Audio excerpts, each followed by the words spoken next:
तो इस पर ज्यादा चर्चा के लिए मौजूद है हमारे साथ कांग्रेस प्रवक्ता धनंजय सिंह ठाकुर जी, साथ ही हमारे साथ बीजेपी नेता राजीव चक्रवर्ती जी भी जुड़ चुके हैं और साथ ही हमारे साथ वरिष्ठ पत्रकार राम अवतार तिवारी जी भी जुड़ चुके हैं। सबसे पहले मैं रुक करूंगा, हमारे साथ धनंजय सिंह ठाकुर जी जुड़े हैं। एंड धनंजय जी, किस तरह से देखते हैं, आखिर कांग्रेस को दिक्कत क्या है? अगर जेपी नड्डा या मोहन भागवत छत्तीसगढ़ में आ रहे हैं तो आखिर कांग्रेस को क्या दिक्कत हो रही है इस दौरे से?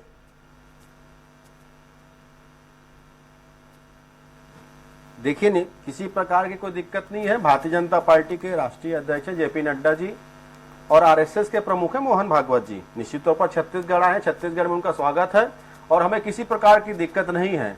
और बल्कि आप देखेंगे माननीय मुख्यमंत्री भूपेश बघेल जी तो आरएसएस के जो प्रमुख है मोहन भागवत जी को छत्तीसगढ़ आने पर आमंत्रित भी किए कि वो छत्तीसगढ़ अगर आए हैं तो छत्तीसगढ़ में जो 10,000 के आसपास गोठान जो बने हुए हैं वहां जाए। गोठानों में किस प्रकार की गौ सेवा हो रही है, गौ पालकों को किस प्रकार से मदद किया जा रहा है, वहाँ गोठानों के माध्यम से किस प्रकार से राज्य के लगभग 20,000 गाँव में चारागाह की जमीन को सुरक्षित करने का काम किया गया है।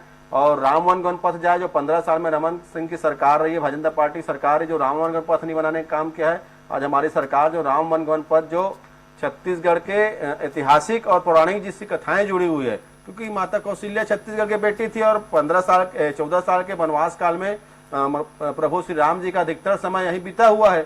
माता कौशल्या का जो विश्व के इकलौती मंदिर छत्तीसगढ़ में, जिसको हमारी सरकार ने उसका जीर्णोद्धार का काम किया है, तो हम तो उसको आमंत्रित कर रहे हैं कि हमारी सरकार की उपलब्धियां देखे। और राम और गाय के नाम से जो भाजपा और आरएसएस राजनीति करती है, जो 15 साल में यहाँ पे काम नहीं किया है, तो उनके लिए एक अच्छा मिसाल है कि हमारी सरकार जो काम करे उसको देखे और किसी प्रकार की तकलीफ नहीं है। धनंजय जी, आपकी बात एकदम बिल्कुल दुरुस्त है, लेकिन आपके ही जो वरिष्ठ मंत्री हैं कवासी लखमा, उनका तो ये कहना है कि मोहन भागवत 7 दिनों के लिए ही क्यों छत्तीसगढ़ आ रहे हैं, क्यों ना यहीं पर घर बना लें और यहीं रहने लगे। निश्चित तौर पर 15 साल में जिस आरएसएस और भाजपा की सरकार छत्तीसगढ़ में थी, उस छत्तीसगढ़ को किस प्रकार से दोहन उस दौरान 15 साल में किया गया है। पूरी सरकार कमीशनखोरी और भ्रष्टाचार पे लगी रही। यहाँ किसानों की आत्महत्या घटनाएं होती रही। छत्तीस कला, संस्कृति, परंपरा, तीज त्योहार के प्रकार से दबाने के यहाँ पे षड्यंत्र आरएसएस भाजपा के सरकार ने किया था। और आज छत्तीसगढ़ मोहन भागवत जी आ रहे हैं। स्वाभाविक बात है, 7 दिन को मोहन भागवत जी को तो यही मकान बना कर रहना चाहिए। हमारी सरकार की जो योजना है उनका लाभ भी मोहन भागवत जी को मिलेगा। हमारी सरकार जो बिजली बिल योजना के लाभ दे रही, उसका भी लाभ मोहन भागवत जी को मिलेगा। हमारी सरकार ने जो यूनिवर्सल राशन कार्ड बनाने का काम किया है, मोहन भागवत जी अगर रहते हैं, उनका नाम अगर मतदाता सूची में जुड़ जाएगा तो हमारी सरकार की जो योजना है उनका लाभ उनको मिलेगा। अगर मोहन भागवत जी छत्तीसगढ़ में परमानेंट रहते हैं और खेती किसानी का काम करते हैं, खेती वेती की जमीन लेते हैं, तो कृषि में जो हम किसानों को धान की कीमत 2500 रुपये दे रहे हैं, उसका भी लाभ उनको मिलेगा। स्वाभाविक सी बात है, हमारी सरकार की योजनाएं हैं। और मोहन भागवत जी को अगर माननीय मंत्री कवासी लखमा जी 7 दिन नहीं छत्तीसगढ़ रहने की बात करें तो इसमें कहीं विरोध की बात ही नहीं है। ये तो स्वागत करना चाहिए कि एक राज्य का मंत्री, एक अतिथि जो आ रहे हैं, उनको यही परमानेंट रहने के लिए आमंत्रित कर रहे हैं। सर, स्वागत करने का तरीका भी एक अलग होता है। चलिए मैं लौटूंगा आपके पास। राजीव जी, किस तरह से देखते हैं, जिस तरह से अगर बात की जाए तो कांग्रेस के तमाम नेता जो हैं वो मोहन भागवत और जेपी नड्डा का स्वागत करते हुए नजर आ रहे हैं, तो वाकई में ये छत्तीसगढ़ में स्वागत हो रहा है कांग्रेस की तरफ से? नहीं, देखिए, इसको लेकर कांग्रेस 2 पार्ट में बटी हुई है। जहां मुख्यमंत्री जी ने एक डिप्लोमेटिक बात कही कि आप आइए, आपका स्वागत है, हम आपको मंदिर ले जाएंगे, वहीं कवासी लखमा जी कहते हैं कि आप आइए, हम आपको बताते हैं आप कैसा रहोगे और हम छत्तीसगढ़ मुक्त, भाजपा मुक्त छत्तीसगढ़ कर देंगे, बस्तर मुक्त छत्तीसगढ़ कर देंगे। तो एक अधिनायकवाद और यहाँ पर एक घमंड और दर्प दिखता है कि हम इस राज्य को हरा दिए हैं। तो देखिए, समय एक सा नहीं रहता है कि ठीक है, हम तो छत्तीसगढ़ में, वो भी समय याद है कि हमारे 12 साथी चले गए थे और उसके बाद कहते थे कि छत्तीसगढ़ में भाजपा का नामो निशान खत्म कर देंगे आने वाले चुनाव में। तो वो हमको घमंड भी याद है जोगी जी के समय का। तो इस संबंध में कवासी लखमा जी की अलग स्ट्रेटेजी है और उनके लोगों का अलग स्ट्रेटेजी है। और डिप्लोमेटिक बात भूपेश बघेल जी कह रहे थे और कह रहे थे कि हमारे मित्र भी अभी कह रहे थे कि आकर गौठानों को देखिए और हमारे तमाम चीज़ों को देखिए। लेकिन देखने के लिए अभी बचा क्या है? अभी बचा है चाकूपुर, अभी बचा है खून का गढ़, अभी बचा है गली गली में हत्याएं हो रही है, शराब की नदियां बह रही है। और कह रहे थे कि संघ के लोगों को परमानेंट मकान देना चाहिए। तो भाई, संघ के लोग तो घूमते रहते हैं सब जगह, और पूरी देश में संघ की शाखाएं हैं और सुसंस्कृतिक समृद्ध भारत के राष्ट्र की राजीव कल्पना जी, करते लेकिन हैं। अगर बात तो की संघ जाए के लोगों को राजीव आप जी, मत दिखाइए, संघ के लोगों का जी। अपना काम चल रहा है।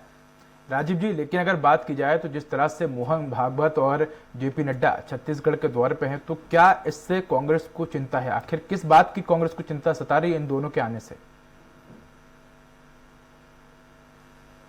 नहीं, ये तो कांग्रेस का आंतरिक मामला, कांग्रेस क्यों चिंतन कर रही है।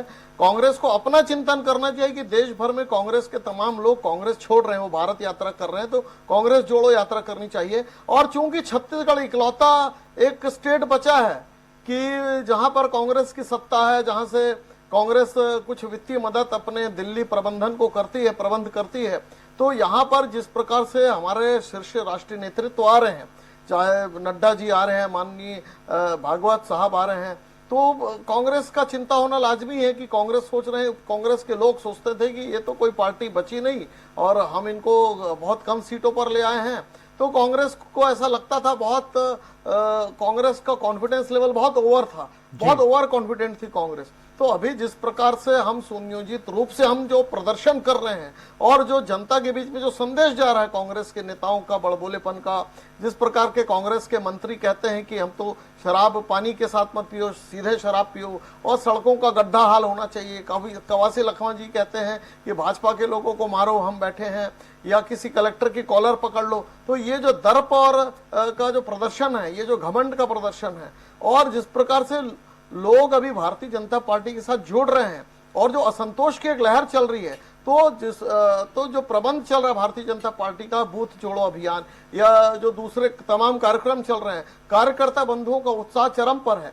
तो इस कारण से थोड़ा सा कांग्रेस की लकीरें, कांग्रेस थोड़े से टेंशन में है, थोड़े से कांग्रेस के लीडरान ये सोच रहे हैं, हमने तो ऐसा सोचा नहीं था। छत्तीसगढ़ में बस तो जाते इस हैं, कारण इससे से क्या कांग्रेस भाजपा के को लोग पीड़ा बहुत की तकलीफ चिंतित है और चिंता होना स्वाभाविक है। एक तरफ दिल्ली में कांग्रेस के तमाम लोग G23 क्या भाजपा हो रही है, यहाँ पर भी छत्तीसगढ़ टीएस में गवर्नमेंट बसे, कंपनी घर अपनी बनाए। काम चला रही है, तो ये स्वाभाविक है कांग्रेस की चिंता की लकीरें। राजीव जी, तो जिस इसी तरह कारण से से धनंजय कांग्रेस जी के सिंह लोग का कहना है, मोहन भागवत जी के के आगमन को छत्तीसगढ़ में लेकर भी मकान चिंता में बनाने है। धनंजय सिंह और का कहना भागवत है जी का कि भी कांग्रेस को कोई दिक्कत नहीं अगर मोहन भागवत अगर छत्तीसगढ़ में रहने लगे। आपको क्या दिक्कत है? क्या आप कांग्रेस की बात से सहमत हैं? उनका तो ये कहना है कि वो चाह रहे हैं कि मोहन भागवत छत्तीसगढ़ में ही रहने लगे। नहीं देखिए, नहीं, धनंजय जी एक शिष्टाचार वाले व्यक्ति हैं और वो बिल्कुल सबका स्वागत करते हैं, वो एक अच्छे इंसान है। तो व्यक्तिगत रूप से उन्होंने कहा कि भागवत जी को आना चाहिए, नड्डा जी को आना चाहिए, तो मैं भी धन्यवाद देता हूं कि आपने एक अच्छा शिष्टाचार का परिचय दिया। हमारे राष्ट्रीय नेताओं का आप स्वागत कर रहे हैं। व्यक्तिगत रूप से धनंजय जी बहुत अच्छे इंसान है, तो वो अपने इंसानियत का परिचय दे रहे हैं। लेकिन कांग्रेस की जो लीडरशिप है, कांग्रेस के, चाहे हमें याद करना चाहिए कि किस प्रकार से राहुल गांधी जी ने कहा था कि बोको हराम की तुलना राष्ट्रीय स्वयंसेवक संघ से की, किस प्रकार सोनिया गांधी जी ने कहा था कि संघ के लोग गड़बड़ी करते हैं, संघ के लोग मौत के सौदागर हैं।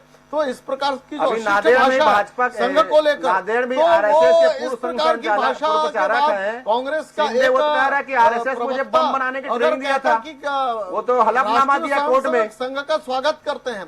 और भूपेश बघेल जी आप आइए, हम आपको राम दिखाने ले जाएंगे, तो अच्छी बात है, बहुत अच्छी बात समझ जाऊंगा। हमने देखा कि पहले प्रभारी की नसीहतें, उसके बाद हमने देखा फिर संगठन में बदलाव, अमित शाह का अल्प प्रवास, और उसके बाद हमने देखा कि संघ प्रमुख मोहन भागवत और जेपी नड्डा, हम देख रहे हैं कि सभी लोग जो है वो छत्तीसगढ़ का एक के बाद एक दौरा कर रहे हैं। तो क्या ये माना जा रहा है कि इस जमावट से भाजपा सत्ता में वापसी कर पाएगी?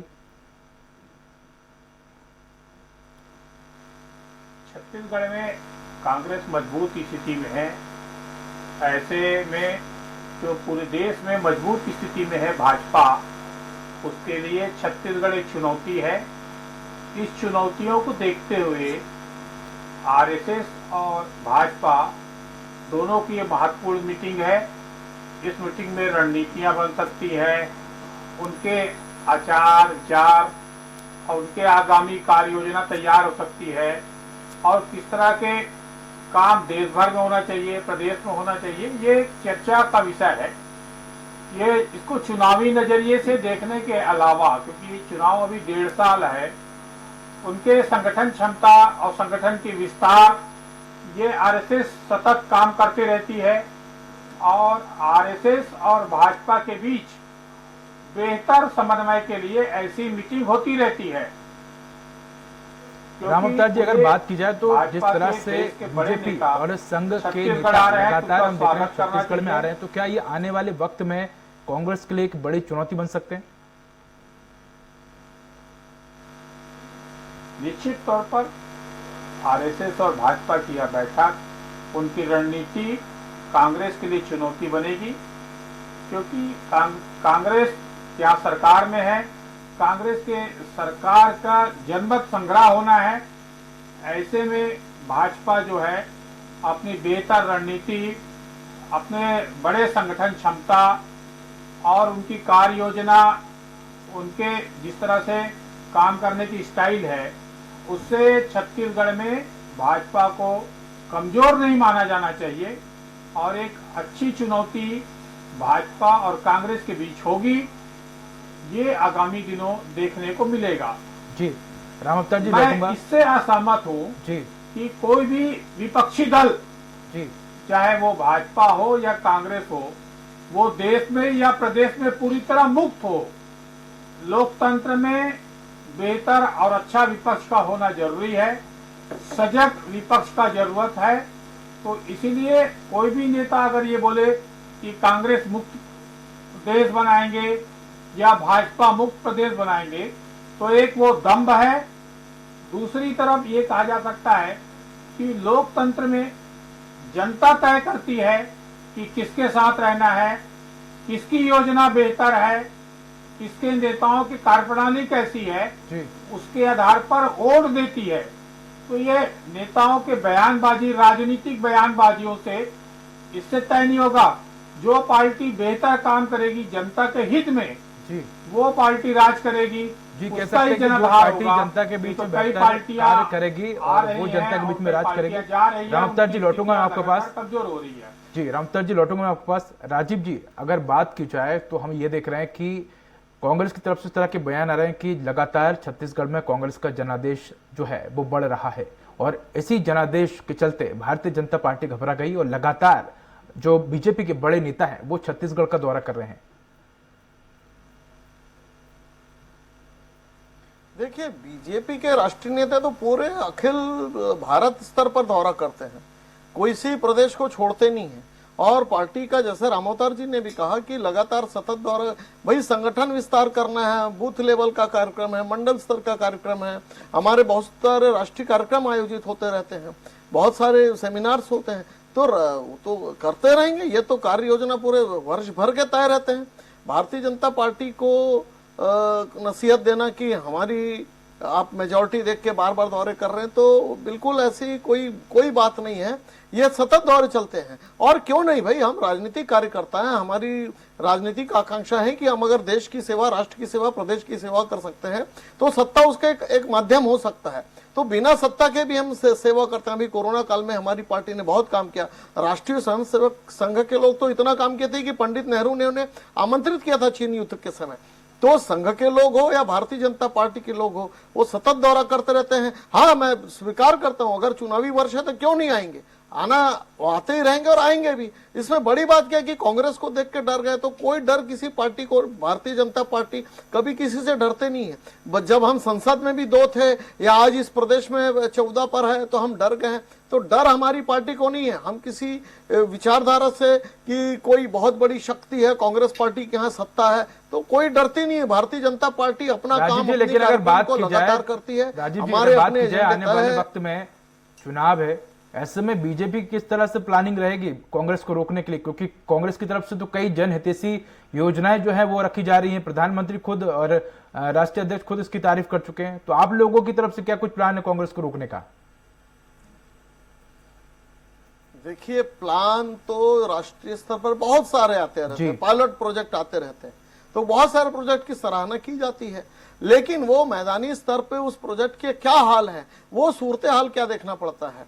तो जो प्रोजेक्ट पावर पॉइंट प्रेजेंटेशन जो किए जाते हैं स्क्रीन पे, उसकी तो तारीफ की जाती है। अब हमारे गोबर योजना की जो है उसका गुड़ गोबर हो गया है, वो चारा घोटाले जैसा उसका हश्र हो रहा है। गौठान पर गाय वो नहीं है, गाय जो गौवंश है वो सड़कों पर है, लेकिन उसमें हजारों लीटर हजारों किलो गोबर उत्पादित हो रहा है, उसका पैसा कहाँ जा रहा है, ये सोचने विषय है। कानून व्यवस्था की बात करते हैं और कोई आंकड़ा दिखा देते हैं, रोज रायपुर में चाकूबाजी में सैकड़ों युवक मारे जा रहे हैं, सड़क अंधेरे में है। तो ऐसी बहुत सारी इन योजनाओं से जो डिक्लेयर कर रहे हैं वो केवल अखबारों में है, टीवी में है, लेकिन धरातल पर नहीं है। जन हितैषी है तो जन के लिए नहीं है, अपने हितैषी के लिए। ये दुर्भाग्य है इस प्रदेश का। पिछले 38 महीने में विकास कार्य रुक गया है, पिछले 38 महीने में जनता के संवाद रुक गया है। संवाद के नाम पर जो मुख्यमंत्री जाते हैं, अधिकारीगण अपने लोगों को बुला कर ले आते हैं, उनके सामने स्क्रिप्ट रची जाती है और कार्यक्रम हो जाता है। लेकिन आज जनता त्राही त्राही कर रही है। सर, आपने चाहे जो विद्युत सवाल व्यवस्था उठाए हो, हैं चाहे इसका कानून जवाब भी व्यवस्था लेना हो, बनता है। मैं चाहे आपके सवालों का जवाब भी लूंगा धनंजय जी से। धनंजय जी, कितना संतुष्ट हैं आप राजीव जी की बातों से और कितना सहमत हैं जिस तरह से उन्होंने आरोप लगाए हैं? देखिए, मुझे लगता है कि राजीव जी ने जो बातें कही है वो प्रदेश की जनता देख रही है। किस प्रकार के पूरे के 15 साल के दौरान जब शाम के 6 बजते थे तो थानों के गेट बंद हो जाते थे, पीड़िता का एफआईआर दर्ज नहीं होता था, बल्कि अपराधी जो है भाजपा नेताओं के साथ बैठते और घूमते थे संरक्षण पर। यही वो छत्तीसगढ़ है। आप देखेंगे जहां डॉक्टर रमन सिंह जी मुख्यमंत्री थे, उनके ओएसडी थे ओपी गुप्ता, जिस पर रेप का आरोप लगा तो 4 साल तक पीड़िता का एफआईआर दर्ज नहीं होने दिया भारतीय जनता पार्टी की सरकार ने। हमारी सरकार बनी, कांग्रेस पार्टी की सरकार बनी, तो आप देखेंगे पीड़िता का एफआईआर दर्ज होता है, आरोपी को गिरफ्तार किया जाता है, उसके बाद जो गवाह पक्ष होता है उसको भाजपा की नेत्री किडनैप और अपहरण कर लेती है। यही वो छत्तीसगढ़ है जहां देखा गया है कि जब भारतीय जनता पार्टी सरकार थी तो उस दौरान जो गृह मंत्री हुआ करते थे उसके भतीजे ने जब आरोप किया, उसके भतीजे पर रेप का जब आरोप लगा, उसका एफआईआर दर्ज नहीं हुआ था। यही वो छत्तीसगढ़ है जहां भाजपा के तखतपुर के विधायक होली के दिन थाने में घुसकर टीआई के साथ बदतमीजी करते हैं, उसे गाड़ियों में तोड़फोड़ करते हैं और अपराधी को सुन लीजिए शांति शांति शांति। यही वो छत्तीसगढ़ है जहाँ पे ना जन की बात करिए, आप व्यक्तिगत उदाहरण मत दीजिए। क्यों, क्या ये उदाहरण बड़ी उदाहरण नहीं है? आपकी सरकार थी, आपके विधायक गुंडागर्दी करते थे, आपके मुख्यमंत्री हुआ करते रमन सिंह ओपी गुप्ता, ये बात नहीं है। बलात्कार के आरोपी के पास नहीं हुआ है, योजना नहीं पहुंच पा रही है। मैं तो बता रहा हूँ ना, मैं तो कानून व्यवस्था के बाद उसमें आ रहा था। मैंने पोल खोलना शुरू किया तो इनके पसीने छूटने लग गए। मैं अब योजना में आ जाता हूँ। मैं 1 घंटे बैठ सकता हूँ। सुनिए ना, कोई पसीना आपके तिरमिराहट बता रही है कि तीर सही जगह लगा है। सुन लीजिए ना, सुन लीजिए, मैं योजना पे आ जाता हूँ। इस राज्य की हर घर में बिजली बिल योजना का लाभ मिल रहा है। लगभग 51 लाख परिवार हैं जिनको हमारी सरकार की बिजली बिल योजना मिलती है, लाभ मिलता है। देश में कोई राज्य में ऐसी योजना नहीं है।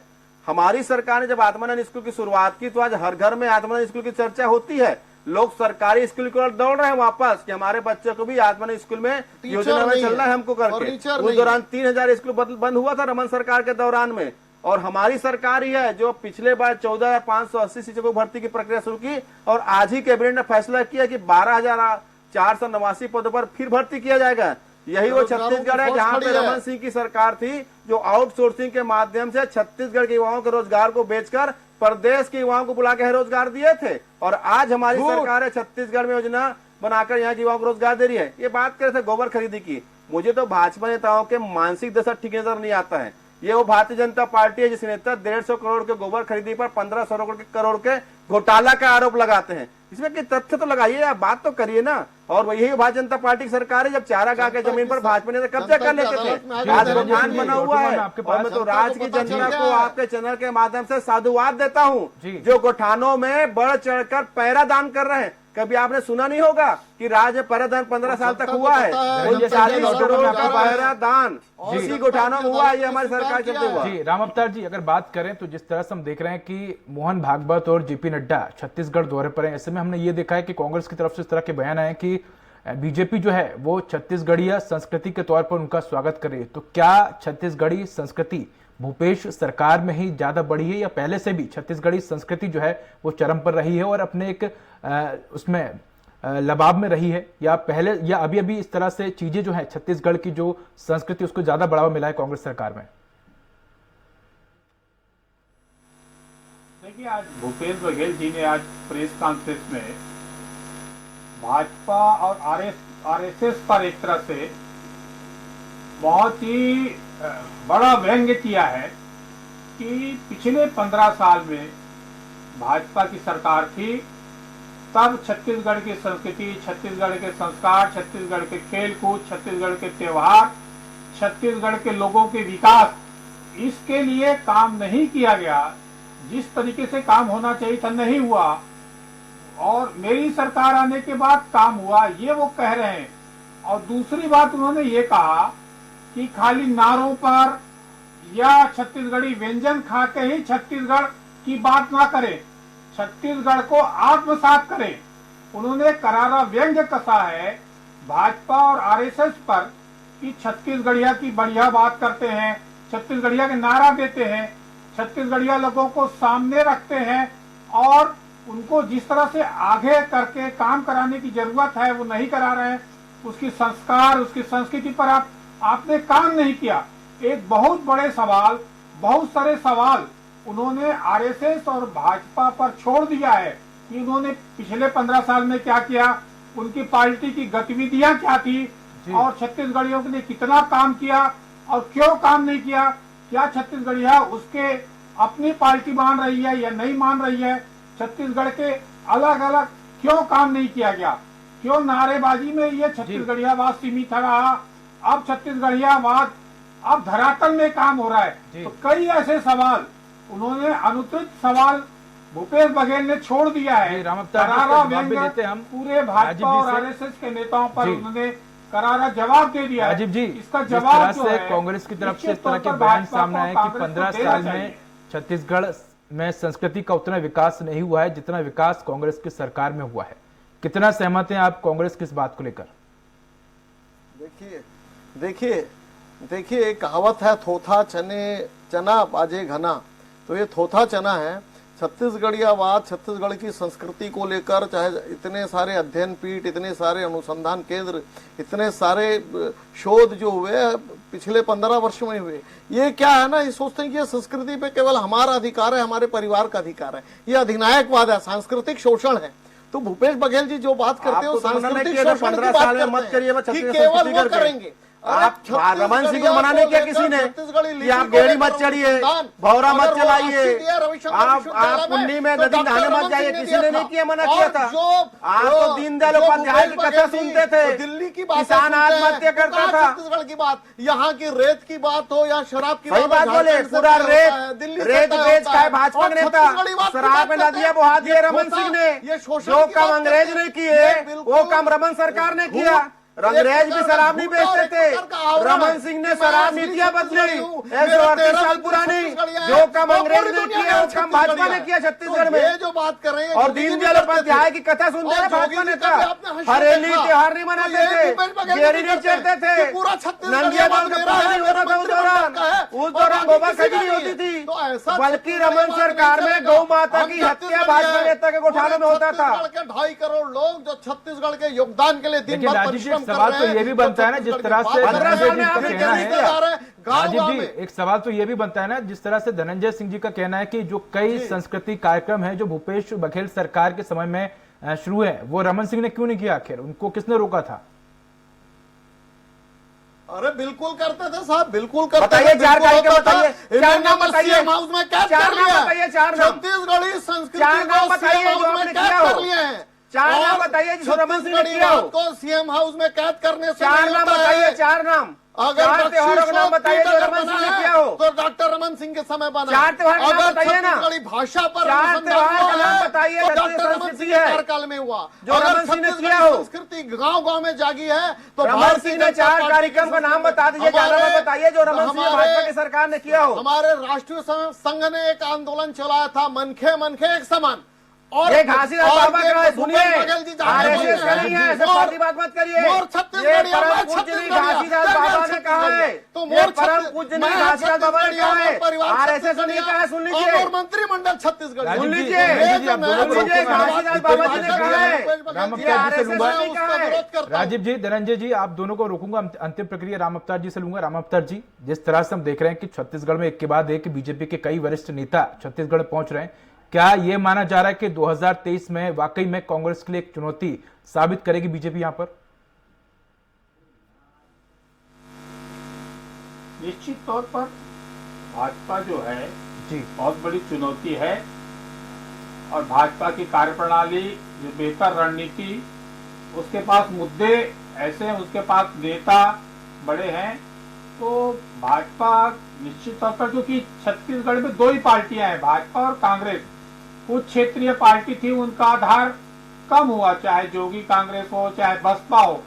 ऐसी स्थिति में छत्तीसगढ़ में इस बार जो चुनाव होंगे, भाजपा और कांग्रेस के बीच सीधा मुकाबला होगा। जी, इस सीधे मुकाबले में जिसकी बेहतर रणनीति रहेगी, जी, जनता जिसको पसंद करेगी कामकाज राम का, अवतार जी तो कह सकते हैं कि उसको बेहतर वोट रणनीति देगी। प्लस तो बेहतर जनता को योजनाएं जो लुभाने है के लिए, वो उसी जनता के को सरकार करीब को जाने जनता के लिए चुनेगी। और छत्तीसगढ़ में दोनों अब ये वर्ग देखने के वाली नेता बात होगी कि अपनी जनता अपनी बात किसको कह रहे हैं, सराखों पर अपने बिठाती है। अपने धनंजय जी, बहुत बहुत धन्यवाद आपका हमारे साथ जुड़ने के लिए। साथ ही हमारे साथ राजीव चक्रवर्ती जी जुड़े। राजीव जी, आपको भी धन्यवाद। और हमारे साथ वरिष्ठ पत्रकार राम अवतार जी जुड़े। राम अवतार जी, आपको भी बहुत बहुत धन्यवाद।